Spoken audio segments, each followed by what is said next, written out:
I'm 70 years old. Should I buy a 4.7% 20-year Treasury bond?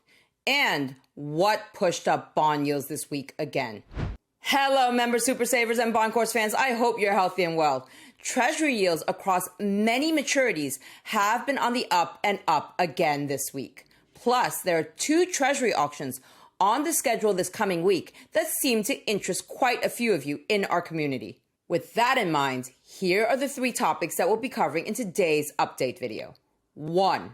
Should I buy a 4.7% 20-year Treasury bond if I'm 70 years old? This is actually a question that one of our Diamond Nest Egg members had emailed me when the 20-year T-bond was at 4.62% not too long ago. And it's even more attractive at 4.7% at the time of this taping. So, it's not surprising that more and more of you are asking a similar question. Plus, the next 20-year T-bond auction is coming up in a few days' time. So, let me give you my take on this. 2. Which treasuries rose and which ones fell this past week? And 3. What are the yield expectations for the upcoming treasury auctions? Plus, what are the highest yielding opportunities for new issue agencies, corporates, and brokered CDs right now? As usual, here's a front of video disclaimer. For a detailed disclaimer, please refer to the end of this video. Let's dive in now, folks. So, the Diamond Nest Egg member who had emailed me this question actually closed out his email with, "It's such a great rate and would be excellent for my retirement savings. I'm 70 and would definitely sleep well at night knowing that my Roth and SEP are at 4.62%. As I mentioned earlier, the 20-year T-bond was at 4.62% when we received this email. It has since even gone up slightly to 4.7%, as you can see here. Now, as our Diamond Nest Egg regulars know, I am a huge fan of sleeping well at night. So, if the 20-year T-bond fits your timeline and you think it's a great enough rate for you to sleep well at night, then yes, it probably does make sense to dollar cost average into the upcoming 20-year T-bond auction, or even to buy it on the secondary market if you're comfortable doing so. And personally, even if I were in my 70s, I'm not, but if I were, this would be an auction that I would seriously consider dollar cost averaging into as part of an overall diversified fixed income portfolio, especially considering that the 20-year T-bond has trended up nicely since 2022.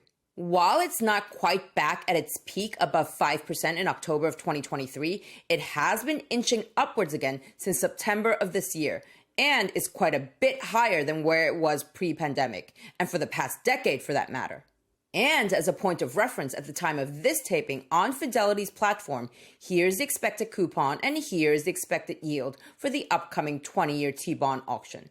Do keep in mind that all of these numbers can and usually do change all the way up to the time of the auction. So, having said all this, I do want to talk a bit more about this last point in our Diamond Nest Egg members email. I could sell the tranches of $5,000 to $10,000 whenever necessary. Is that too simplistic? What am I missing? Keep in mind that the guaranteed repayment of principal on treasuries, and most bonds for that matter, assuming a no default situation, only happens at maturity. Meaning that if you ever needed or wanted to sell your 20-year T-bond before maturity, you would need to accept whatever the then current market price is at that point in time. And that price may be lower or higher than the face value on your bond that you would get at maturity. Because remember, while you'll always get back the full face value of your bond at maturity, assuming our standard no default scenario for treasuries, the price in the secondary market will fluctuate depending on factors such as interest rate changes and supply and demand. So, it's not possible to say now what price you would get on your 20-year T-bond in the future if you have to sell before maturity, because much of that will depend on market conditions at the time of sale. Also remember that the 20-year T-bond is generally less liquid than nominal treasuries of other maturities, meaning that you may have to sell at a price that is not what you had expected, or you may have to wait longer for a buyer. So your personal time horizons and liquidity needs are something that you need to consider before investing too much into a bond with a 20-year maturity. And of course, as I always say, everyone's financial journey is different.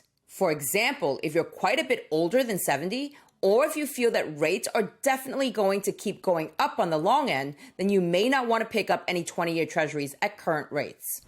Now that we know how the 20-year T-note has been faring, let's move on to treasuries across the rest of the maturity spectrum and the next section of today's video.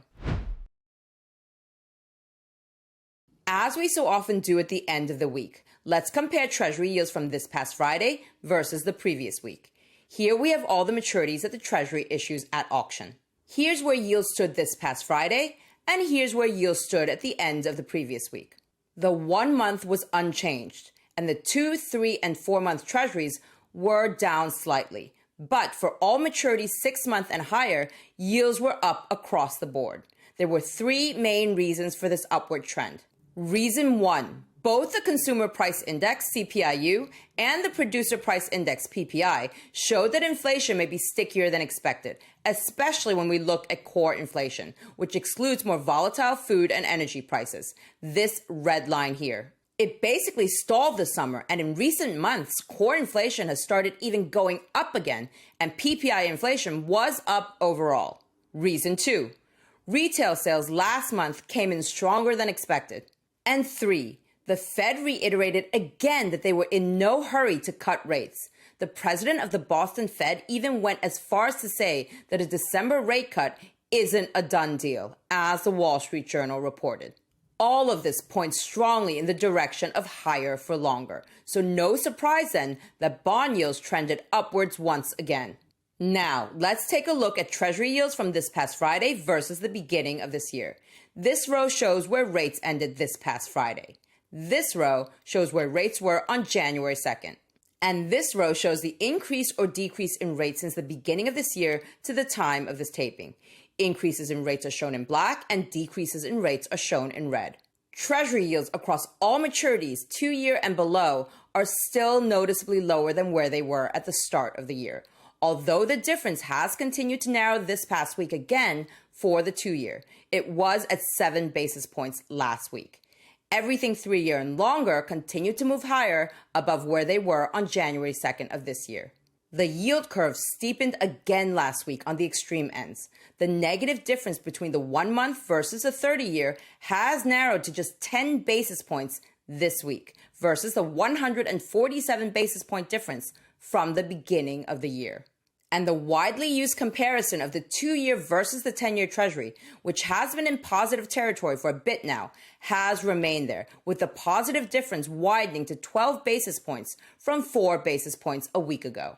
You can find more details on these rates for any day of the week that the bond market is open on the Treasury's daily Treasury par yield curve rates page. All sources are linked below in the first pinned comment. Do keep in mind that this overview gives you a general feeling for where rates currently stand along the maturity spectrum. The yields that you may get when you buy at a specific auction or from a specific broker, or when you sell, will likely differ a bit from what's shown here.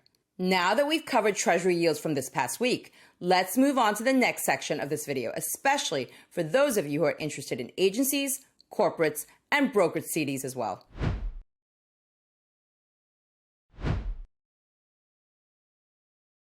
Here we are at Treasury Direct's upcoming auctions page. If we scroll down, we can see that all the weekly T-bill and CMB auctions are happening as usual.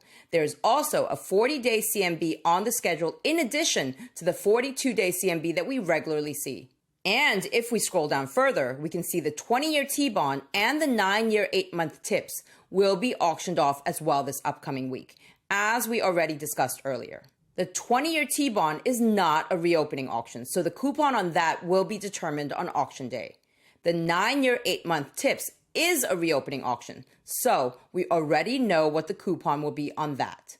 As we went through earlier, at the time of this taping, here's what the coupon and the expected yield are for the 20-year T-bond auction on Fidelity's platform. And here's what the coupon and the expected yield are for the 9-year 8-month TIPS. Again, do keep in mind that all of these numbers can and usually do change all the way up to the time of the auction. For those of you who may be interested in the 9-year 8-month TIPS, this chart may be useful. Yields on the 10-year TIPS remain at some of the highest levels when compared over a 10-year period, as you can see here.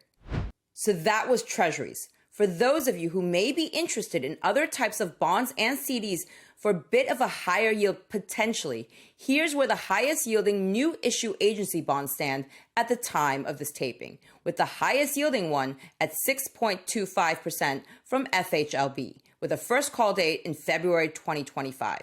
Here's the CUSIP for those of you who may be interested. For corporate bonds, there's quite a long list to choose from again this week on Fidelity.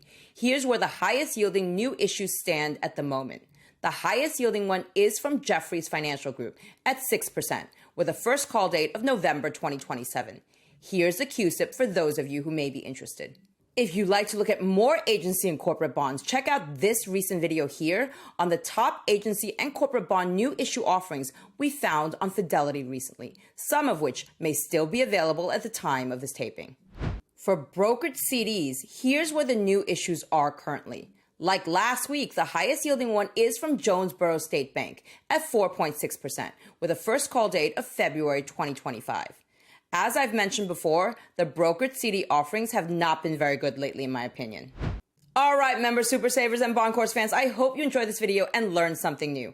And as always, if you want to really get up to speed on bond investing and building out your bond portfolio while rates are still quite attractive, then check out this video here on our 2024 Bond Courses. Or come join our next live member Q&A on Sunday, November 24th at 5 p.m. Eastern Time, 2 p.m. Pacific Time, where we'll be diving deeper into all things fixed income. I've also linked all the details on our bond courses and YouTube Super Saver membership below this video for your convenience. Good luck to everyone who's planning on picking up some bonds and or CDs this coming week. And see you again very soon with more brand new wealth building content for your financial journey.